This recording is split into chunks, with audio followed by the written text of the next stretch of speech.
All right, so it's time for us to do business now. My name is Kweku Timin. This afternoon we get to get some details on happenings around the IMF spring meeting. We'll also look at some local business stories. Let's get some details now as the Minister of Finance, Seth Terkper, has begun a roadshow in his quest to raise another $1 billion Eurobond to support the country's development agenda.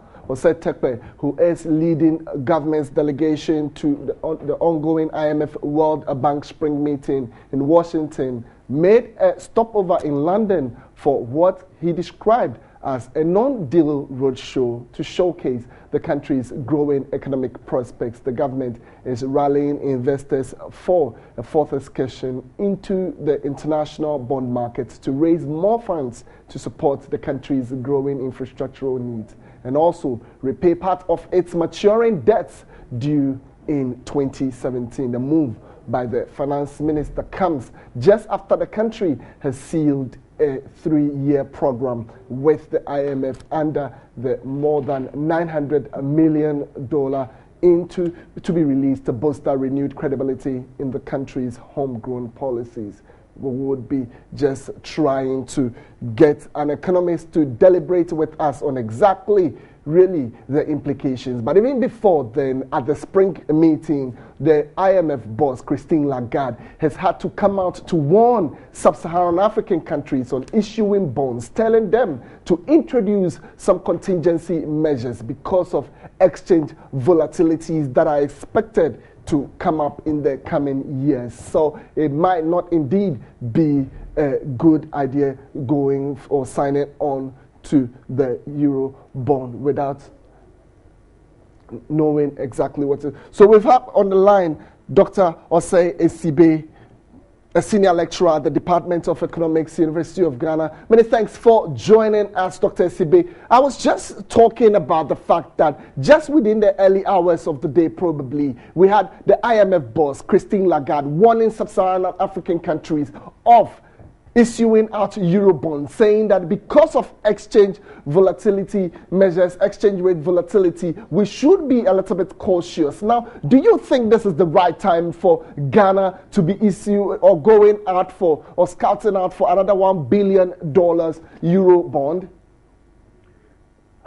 Well, I do not really think so. I think that Ghana can drag its feet quite a bit because just as the IMF director said, I mean, in a period where you have macroeconomic variability and the economic fundamentals are weak, it's not a good time for you to get too integrated into the global financial market because if you do that, the global investors will definitely punish you for that.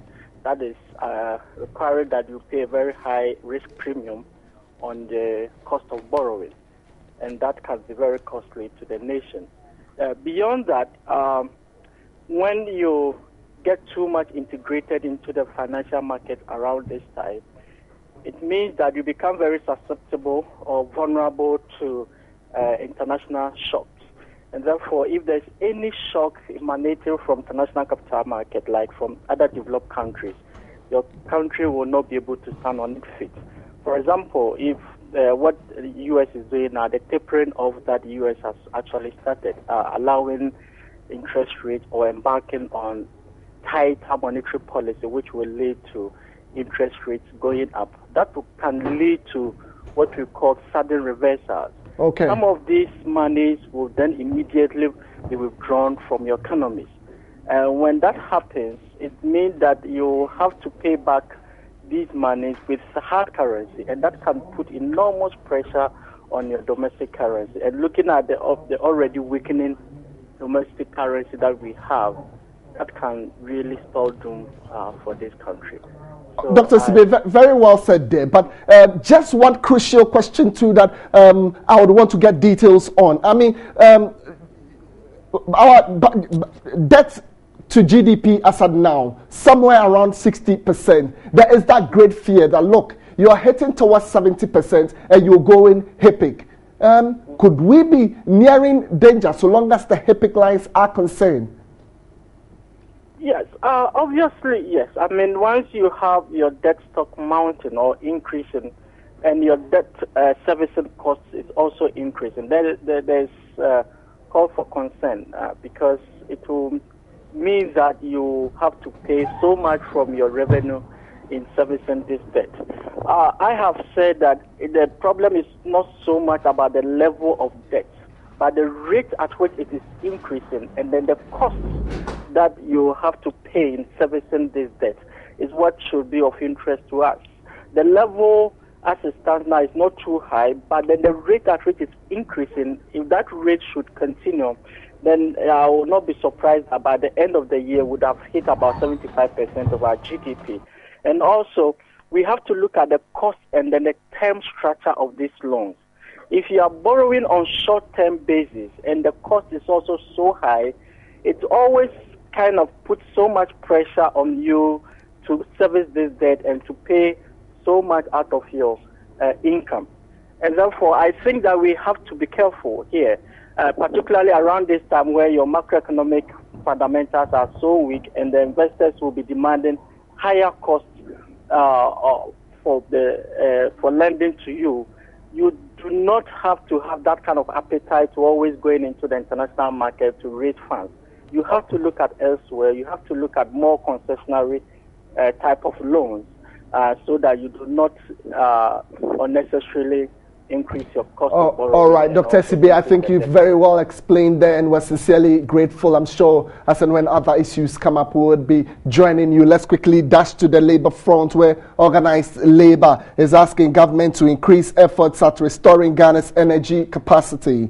Ahead of the May Day celebrations, the unions expressed fear any further delay could result in an increase in the already 13,000 workers who have lost their jobs between January and April 2015. In a few weeks, unions across the world will celebrate May Day to recognize the contribution of workers. In Ghana, the labor unions have chosen the theme addressing the power crisis, the role of organized labor. Already, industry has complained of the effects of the power outages on their businesses.